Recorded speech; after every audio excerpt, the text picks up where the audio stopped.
Yeah, we didn't lose at least. I don't know, but I don't know. Whenever you're in a tie, I guess you could say that this day and age. You know what the old school used to say? It's like kissing your sister. Right. I don't know. No one wants to do that. Who truly kisses their sister? I'm talking about probably a real kiss. But, it would be a better way to describe it. It's like your feet are dirty and you're in the shower, but you have socks on. So it ends up in a tie. So you're not really getting it done. You're almost getting it done, 17-17. Now, if Sanker could have had the presence of mind, but he's a young guy. I'm trying to have a pick six. Just run out of bounds. Then you kick a long field goal and you win. Because, boy, that was the most fun part of the game. I know it doesn't count. Yeah, at the end is going back and forth because you think, oh, look, it's not going to end in a tie. They're going to have a chance to make a long field goal and their kicker Little. I think, last week, didn't he hit like a 70-yarder? Yeah, he's kicking them from Poitras and making them. Yeah, so, and plus we get the penalty, and I go, oh, no, they can have an opportunity. No, they turn over the ball. But looking at, try to look at the glass half full. You look at third down. Who's setting the tone in the game? They were 6 of 12 on third down, 50%. But we couldn't stop them in the first half, but in the second half, they were 0 for 5. Third down conversion, we were not good, though. We were only 4 of 13 converting on third down. This has to get better no matter who you're playing. You get in the red zone, you got to score a touchdown. Points. Points are so valuable. We were 33%. That has to be kind of like with the Jags. They were 2 or 3, 67%. I'm not saying you got to be 100%. But that one, that you don't think it makes a big difference. Well, what's the difference? 1 for 3, 2 for 3. Yeah, 33% versus 67. That's the difference in close games, whether you're winning or losing, if you're converting. I got to give Spencer Rattler a lot of credit. Boy, he was fighting, and to be in position after he's in the red zone, because that's what we've seen in training camp. We've seen him move the team, between the 20s and not score. Then it stalls, right? Stalls has a turnover. And it wasn't too long ago that occurred. He did have a bad turnover in this game. And it was in the red zone, right. But he bounced back. We ended up getting a red zone touchdown. So that's good for him, fighting back in that regard. Now, not so much in that first half. It was kind of like the Chargers game. We were averaging per run and what we're giving up, but we finished strong, and I count the quarterback runs. Look at Rattler, he averaged 6.3. He had a total of 19 yards, more important, that 2-point conversion. But we averaged 4.1. I would take that right now. And we ended up giving up 3.7. So, but Travis Etienne, who they're going to count on during the season, he averaged 8 yards a carry. It was only 3 carries, but had a 15-yard run. Now, Tootin, who we had talked to Lageman, the voice of the Jaguars, so watch out for him. Yeah, he told us, look out for that dude. And he did have 10 carries, but he only averaged 3.5 yards. He had a touchdown, a long gain of 7 yards. So you're looking at guys contributing in the running game, and the quarterback runs do count. Trevor Lawrence, he's not going to run.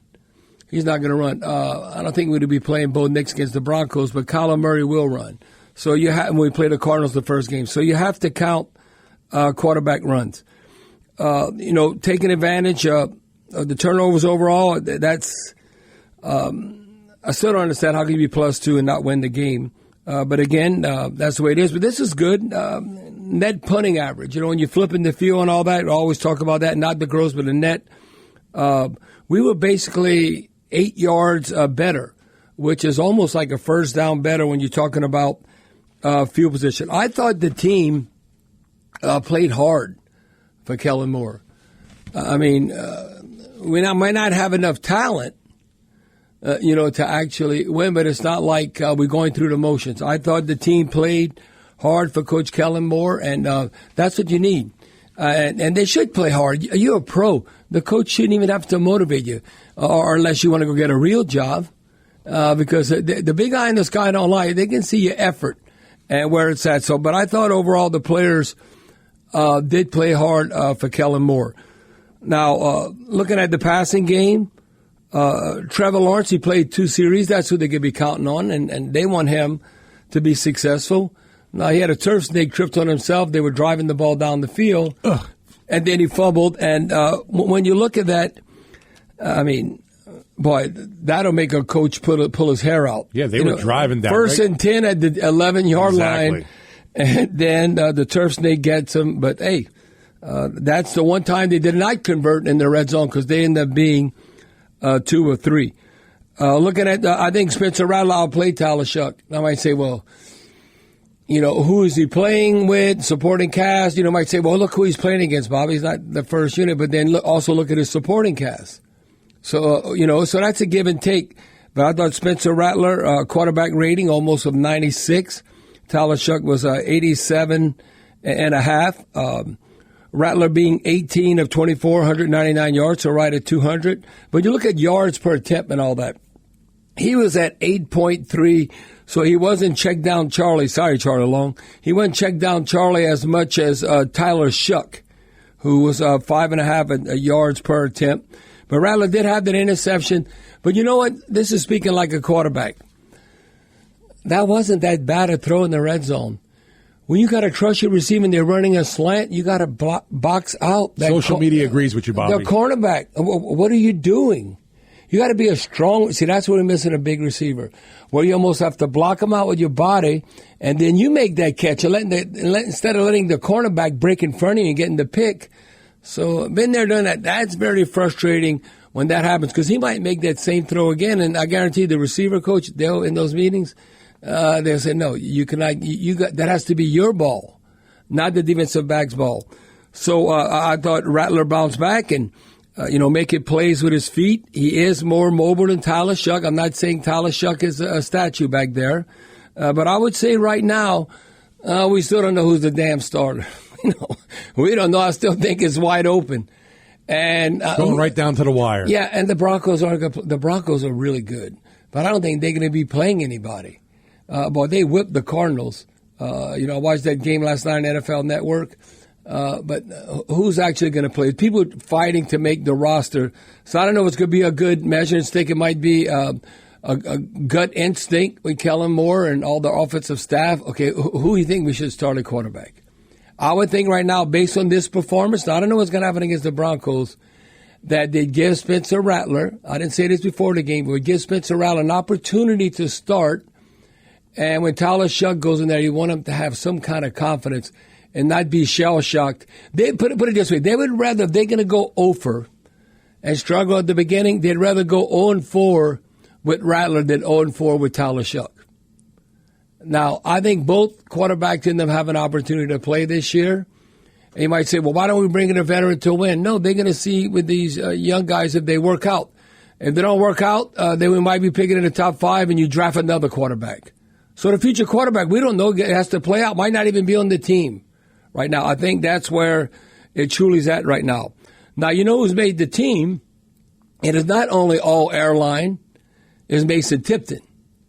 Because now he's doing it in the games and when it counts. And you got that trust factor with the quarterback and just making plays. 8 targets, so he got targeted the most. 6 catches, 100 yards, almost a 17-yard average, a long gain of 45. And then Pettis, this helped out Pettis. A lot of competition on that backhand. You know why this helps him, too? Because he can return punts. Rashid Shaheed's an all-pro, but if Rashid's not back there because we're relying upon him as a receiver, Dante Pettis, 6 targets, 4 catches, 57 yards, a 14.5-yard average. That touchdown for Spencer Rattler, that was a great throw and catch. That's about as good as it gets in the NFL. So when you look on that last drive, we had to score and make the 2-point plays, do or die. Spencer Rattler had a couple of big plays on that drive, and like corner routes with Tipton and Pettis. So that bode well for where we're at. Now, as far as the defense, who playing like a veteran and taking advantage of opportunity, like Quincy Riley. Remember when I talked to Quincy Riley? I think I was talking to him at the podium in California after a practice. And just talking to Quincy Riley, you know what I noticed about him? What do you think of cornerback? Well, can you cover or not? But I also look at can you run support. Oh, yeah, we played that clip this morning on First Take. Quincy Riley ain't scared. Right. He'll tackle. And that's a big part of run support in your defense. Yeah, he's like, that's a misconception about corners, at least for me. Yeah, no, he led the team in tackles. He had 8 total tackles, 7 unassisted. So when you get an unassisted, that means, okay, you're going to make the tackle or not. You ain't got no help. So 8 total tackles, 7 unassisted. He had a tackle for loss. Sanker came, he had 5 total tackles, 5, and 5 of those were unassisted. Comes up with the big interception at the end. So that's 2 draft picks that we're counting on in the future. You look at cornerback and safety. So that was a big positive I take from this game when you're looking at future Saints. Stutzman, the linebacker from Oklahoma, ended up having 4 total tackles. And he also had a tackle on special teams, so contributing that way. I thought based on the Chargers game and the Jaguars game, linebacker Jalen Ford from Notre Dame. From Texas. He's a draft pick that is showing up. Oh, I see. Isaiah Foskey got stats. He played last week. He didn't have no stats. He had 2 total, 2 unassisted tackles, 3 total, so that at least he got on the stat sheet. Getting some done, that being Isaiah Foskey. But looking at Jalen Ford, 3 total tackles, a tackle for loss, an interception. That was a nice interception in the red zone, a pass defended, and also a tackle on special teams. Now, this is another thing. Now he's leading the team. Who do you think's leading the team in special teams tackles in 2 games? See if you know. I know because you've said his name over and over. Isaiah Stolberg. Yes, he had only 1 today, but he had 4 last week, so he has 5 total special teams tackles. That goes a long way when you're in the back end. Linebackers are trying to make the team, but good for Sanker giving credit on that interception because they were already in field goal range. And you want that ball popped up in the air. Good defense. Rajon Wright, bang bang play. Ball popped in the air, so good pass defense by him on that slant route. I don't know if a tie is better than losing, but it's still not winning. At least the way the tie happened, I think you can build a lot of positive momentum. Yes, it'd be more negative if you're a Jaguar fan. Right, exactly. It's like, what did we score? Did we have 17 points at halftime? I don't think we scored the second half. Yeah, you think they were in control of the game. So I agree, Steve. It doesn't matter how the tie occurred. And I think by us coming back like that, that helps our confidence. You feel better in the locker room, sure, in the Saints locker room than I'm sure the Jacksonville Jaguars locker room when all said and done. You want to get off to a great start. It's always get off to a great start because then the fans, then they're just sitting on their hands and they're watching the game. Well, I don't know, on our first drive, it was 3rd and 30. What? 3rd and 30. How many times do you think you're going to convert on 3rd and 30? No, you always are going to be punting. That's when Shuck got the intentional grounding. So the first drive, yeah, we definitely were going backwards, and that wasn't any good. And then if you look at it, when we had an opportunity with Shuck trying to get in the roll, we went 10 plays, 45 yards. Group in them making a 51-yard field goal, but the chains should have kept moving. We had a 3rd and 7. Shuck hit Chris Olave right in the hands, and he dropped it. So now it was 7-3 coming back. So those are the type players. We're not good enough right now to not catch the ball but hit your hands. Or you look at a number of things that can occur. No, we got to be clicking to have a chance. And because we're not going to we got to overachieve right now.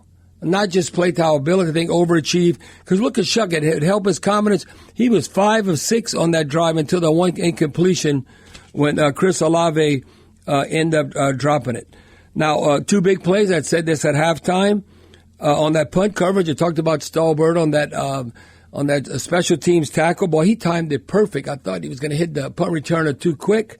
But, boy, no gain. Caught it, let him catch it, and tattooed him and nailed him. So, and then that was, remember Welch, the tight end? Boy, that was a big-time catch from Shuck. And then you look, great. So I'd say the great catches of the game, and that ball has to be your ball, would be Welch, the tight end. And you look at Welch, what he ended up doing, he had 2 targets, 2 receptions, a 15-yard average. That long was 28.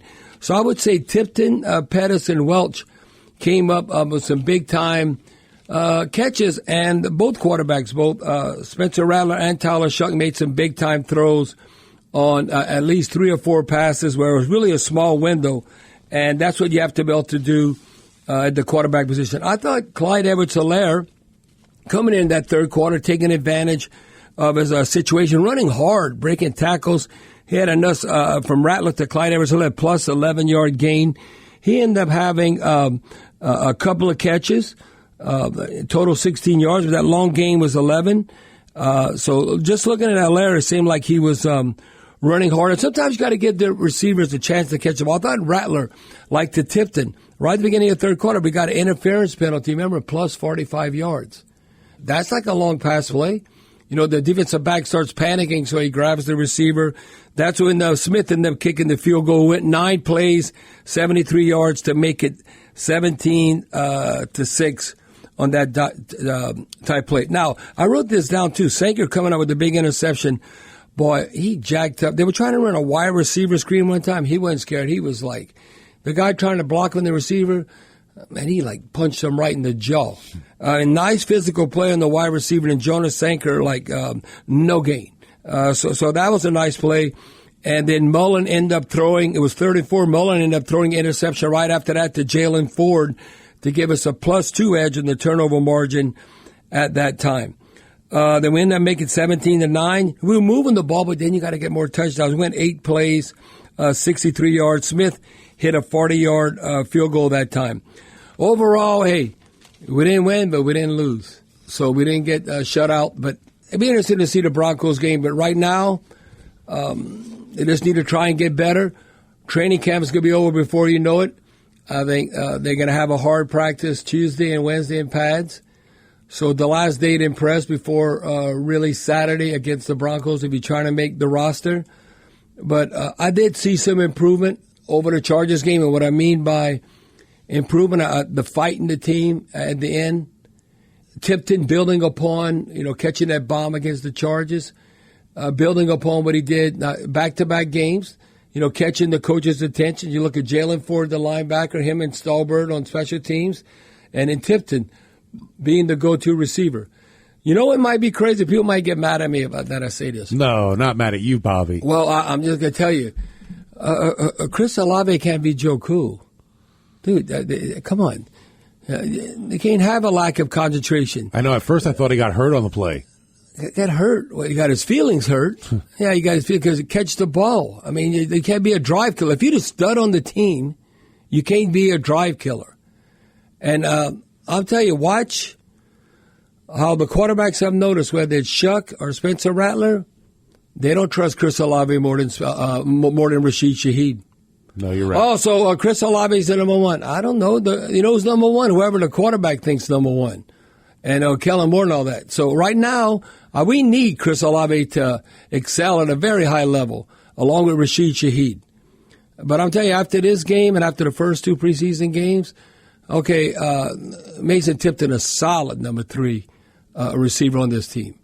So like Rashid, Chris Olave, Rashid, whatever. Then Mason Tipton, though, to me, his effort and his speed, that a solid number 3 right now as receiver. I think running back's still open. Now, Kendrick Miller, they want to give it to him. They want him to work out so bad. I've said I feel like he's number 2. He is the number 2 guy. Yeah, he's number 2, but he might be number 2, and Alvin might only be able to rest a couple of plays. Because Kendrick Miller hasn't earned to get double-digit carries yet. I mean, he had that one long gain of 13. The O-line's not helping much either. No, that is true. And Alvin even got frustrated against the Rams because we can't run up the middle. Well, they got a block. I don't care who's the running back. We could have had against the Rams, we could have had Saquon Barkley back there. When we were trying to block the Rams. Derrick Henry, Saquon, you name it, right. I hear you. They were getting that penetration. They wouldn't have did anything. So everybody think, Alvin's too old right now. No, the offensive line got a block. And look who, I don't know, is he hurt now? Look how long he had to play. Cesar Ruiz. He's playing like the full first half because, come on, play like a first-round draft pick. McCoy wasn't in there, but we need Cesar Ruiz. Okay, McCoy is as good as it gets in NFL. Agreed. And top-notch center. Okay, he's number 1. But the question is, we need Cesar left and right. We need Cesar Ruiz. Yes, we need Cesar Ruiz right now to be at least 1A.